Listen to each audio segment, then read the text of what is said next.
میرا آپ سے سوال یہ ہے کہ میں نے ایک شبد سنا ہے کافر، تو یہ کافر شبد جو ہے یہ ایشور کو نہ ماننے والوں کے لیے ہے یا اسلام کو نہیں ماننے والوں کے لیے ہے؟ بھائی کا بہت اچھا سوال ہے. سوال تو ہمیشہ پوچھتا ہے کافر کیا. اس کا سوال ذرا اور اچھا ہے ماشاءاللہ بھائی صاحب کا، کہ کافر کا مطلب وہ جو ایشور کو نہیں مانتا ہے، کہ کافر کا وہ مطلب ہے جو اسلام کو نہیں مانتا ہے. کافر کا صحیح مطلب ہے جو صحیح ایشور کو نہیں مانتا ہے. اگر آپ غلط ایشور کو مانتے تو بھی کافر ہے. اور صحیح ایشور کا مطلب آپ کو اسلام میں ہی ملے گا. اسلام کے معنی ہے اپنے خواہشیں ایشور کے حوالے کرنا. تو وہ آدمی جو اپنے خواہشیں ایشور کے حوالے نہیں کرتا ہے اسے کہتے کافر. اگر ایک شخص کہتا ہے میں ایشور میں مانتا ہوں لیکن ایشور کی بات کو نہیں مانتا ہے تو بھی کافر ہوتا ہے. آپ سمجھ رہے نا؟ تو مسلم کا مطلب یہ نہیں کہ جس کا نام سلطان ہے، ذاکر ہے، محمد ہے. مسلم کا مطلب وہ شخص جو اپنے سارے خواہشیں ایشور کے حوالے کرتا ہے اس کو کہتے مسلم. اور جو اپنے خواہشیں ایشور کے حوالے نہیں کرتا ہے اور کہتا ہے کہ ضرورت نہیں ہے اسے کہتے کافر. تو اگر آپ کہیں گے کہ میں ایشور کو مانتا ہوں، بت پرستی نہیں کرتا ہوں، لیکن پھر جو ایشور کا کہنا نہیں مانتے اور بولتے ضروری نہیں ہے تو اسے کہتے کفر. کفر عربی لفظ ہے جسے کہتے چھپانا، ٹو کنسیل، یا ریجیکٹ کرنا، نہیں ماننا. تو اگر آپ ایشور کی بات کو بھی نہیں مانتے تو بھی آپ کافر ہو جاتے. آپ مطلب کوئی بھی شخص نا، نام چاہے عبداللہ ہو، سلطان ہو، راجیش ہو یا رامو ہو، کچھ بھی ہو، اگر وہ ایشور کی بات کو جھٹلاتا ہے، ریجیکٹ کرتا ہے، اسے عربی میں کہتے ہیں کافر. بے شک. اور میں یہ بھی جاننا چاہوں گا، جب میں نے اسلام کے بارے میں جاننا چاہا تو میں نے اسلام کے بارے میں کچھ جو بھی جانا تو اس میں مجھے کہیں ایسا لگا کہ یہ سچ نہیں ہو سکتا. اسی لیے میرا یہ مسکنسیپشن ہے یا یہ صحیح ہے، میں یہ آپ سے جاننا چاہوں گا کہ ایسا مانا جاتا ہے کیا اسلام میں کہ جو اسلام کو نہ مانے یا جو کافر ہے اسے مار دیا جائے، کاٹ دیا جائے، اس کے فیملی کو لوٹ لیا جائے؟ کیا یہ کس حد تک سچ ہے اور کیا اس کو اس دنیا میں جینے کا حق نہیں؟ ماشاءاللہ بھائی صاحب نے بہت اچھا سوال کیا. وہ کہتا ہے کہ مجھے یہ غلط فہمی ہے اور لگتا ہے کہ غلط ہے کہ اسلام میں کافر کو مار دینا چاہیے، کاٹ دینا چاہیے. آپ کو کوئی بھی مسلمان نے مارا یا کاٹا ہے نا؟ آپ ماشاءاللہ صحیح سلامت ہے الحمدللہ. آپ کو کس نے مارا، کاٹا؟ میں جاننا چاہ رہا ہوں کہ ایسا کہیں ہے لکھا ہوا ہے یا نہیں؟ Very good. یہ کیا ہوتا ہے کہ جو لوگ اسلام کے خلاف کتابیں لکھتے، مثال کے طور پہ ارون شوری کا نام سنے؟ ارون شوری جو منسٹر تھا چند سال پہلے، بہت کتاب لکھتا ہے اسلام کے خلاف، بہت مشہور ہے اسلام کے خلاف. لوگ کیا کرتے، قرآن مجید کی آیت اٹھاتے، آؤٹ آف کانٹیکس، پس منظر کے خلاف لکھتے، اور ایک آیت جو بہت اسلام کے کرٹک اچھالتے وہ سورہ توبہ کی آیت، سورہ نمبر 9 آیت نمبر 5، اور لکھتے ہیں کہ قرآن میں لکھا ہے جہاں بھی آپ کافر کو پائیں گے انٹو بریکٹس ہندو، آپ ان کا قتل کرو. آپ اگر قرآن مجید کھولیں گے، ترجمہ پڑھیں گے تو اس میں لکھا ہے جہاں بھی آپ کافر کو پائیں گے قتل کرو، لکھا ہے. لیکن یہ آؤٹ آف کانٹیکس ہے، پس منظر کے خلاف ہے. پس منظر جاننے کے لیے آپ کو آیت نمبر پہلے سے پڑھنا پڑے گا. سورہ توبہ سورہ نمبر 9 آیت نمبر 1 سے پڑھیں گے. وہاں لکھا ہوا ہے کہ مسلم اور مشرک مکہ کے ان کے بیچ میں ایک پیس ٹریٹی تھی، ایک صلح تھی. یہ پیس ٹریٹی، یہ صلح ایک طرفہ مشرکوں نے توڑ دیا مکہ کے. جب اللہ تعالیٰ آیت نمبر 5 پہ آتے تو کہتے ہیں کہ ہم تمہیں 4 مہینے کا وقت دیتے ہیں، 4 مہینے کی مہلت، آپ سدھر جاؤ ورنہ اعلان جنگ. آپ نے صلح کی تھی، آپ نے صلح کو توڑی، 4 مہینے کا وقفہ، سدھر جاؤ ورنہ اعلان جنگ.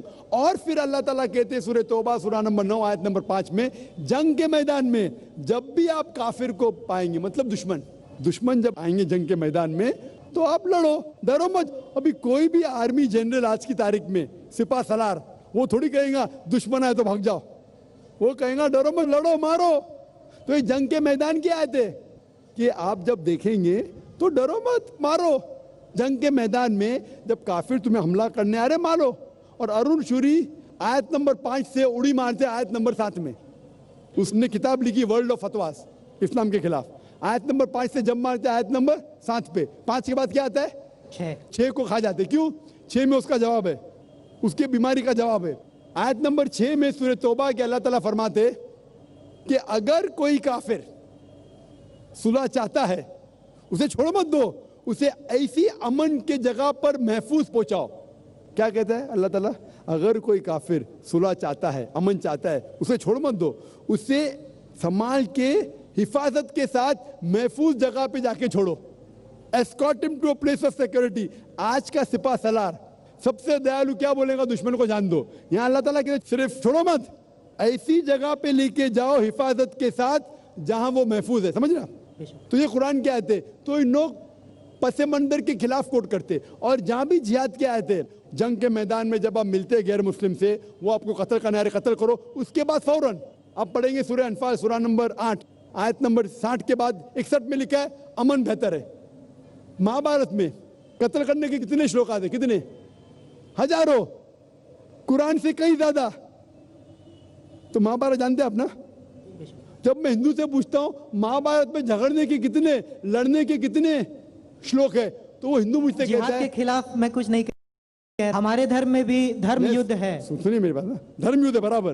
تو ہندو مجھ سے کہتا ہے یہ جو دھرم یدھ ہے کیا ہے؟ باطل کے خلاف ہے. وہ باطل کو جھگڑنے کا لکھا مہابھارت میں. تو میں کہتا ہوں قرآن میں بھی وہی لکھا ہے، کس کا قتل کرو؟ جو دھرم کے خلاف ہے. آپ سمجھے نا؟ دھرم یدھ مطلب حق اور باطل کے خلاف جھگڑا. تو باطل کو قتل کرنے کا لکھا گیا مہابھارت میں، وہی لکھا ہے قرآن میں. اور بھگوت گیتا، بھگوت گیتا جانتے؟ سب سے زیادہ پڑھی جانے والی کتاب بھگوت گیتا. شری کرشن ارجن کو صلاح دیتے ہیں. اب جب بھگوت گیتا پڑھتے ہیں چیپٹر نمبر 1 بھاگ نمبر 1 شلوکا نمبر 42 43 44 45، اس کے اندر ارجن کہتا ہے، جھگڑا ہوتا ہے ارجن پانڈواس اور کورواس. پانڈواس 5 بھائی، کورواس 100 بھائی. ارجن جنگ کے میدان میں ہتھیار کو زمین پہ رکھتا ہے اور کہتا ہے میں جنگ کے میدان میں نہتا مرنا پسند کروں گا بنسبت اپنے رشتہ دار سے جھگڑا کروں. اس کے فوراً بعد چند شلوک بعد بھگوت گیتا بھاگ نمبر 2 شلوکا نمبر 2 اور 3 میں شری کرشن کہتے، کیا کہتے؟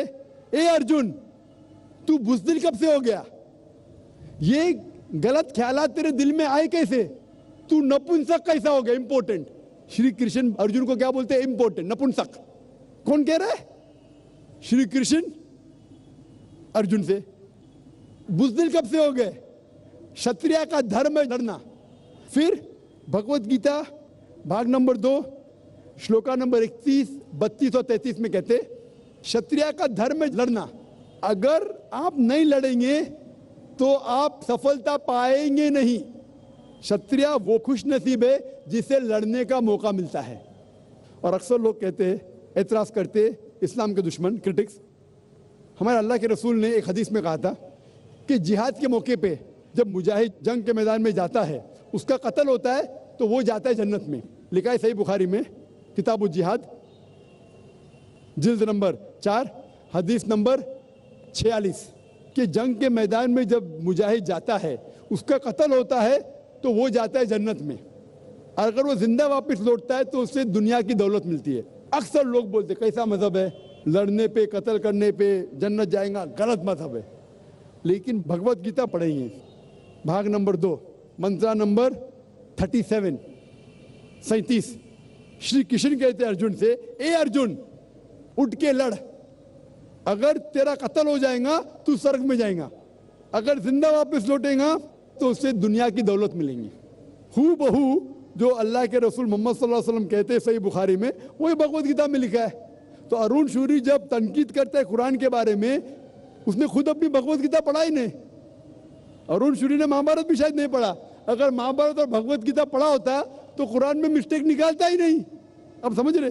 تو یہ مسٹیک نہیں نکال رہا. میں نے کب کا آپ نکال رہے بھائی؟ میں ارون شوری کی بات کر رہا ہوں، میں ارون شوری کی بات کر رہا ہوں. تو میں آپ کو جواب دے رہا ہوں. آپ نے بالکل صحیح فرمایا کہ یہ غلط فہمی ہے کہ لوگ کہتے ہیں کہ اسلام میں لکھا ہوا ہے کہ کافر کا قتل کرو. یہ کہاں نہیں لکھا ہے؟ یہ لکھا ہے جنگ کے میدان میں. تو آپ نے جو سوال کیا تھا کہ قرآن میں ایسا نہیں لکھا ہے کافر کو کبھی مارو، تو اتنے مسلمان آپ کو چھوڑتے تھے کیا؟ چھوڑتے تھوڑی تھے. یہ غلط فہمی ہے. آپ سمجھے نا؟ تو یہ غلط فہمی ہے کہ جہاں بھی کافر ملے قتل کرو، ایسا نہیں. یہ جنگ کے میدان میں جب آپ کو لڑنے کے لیے آ رہے، آپ کو مارنے کے لیے آ رہے تو آپ ان کو مارو. یہ ہے. Hope the answer the question. Mic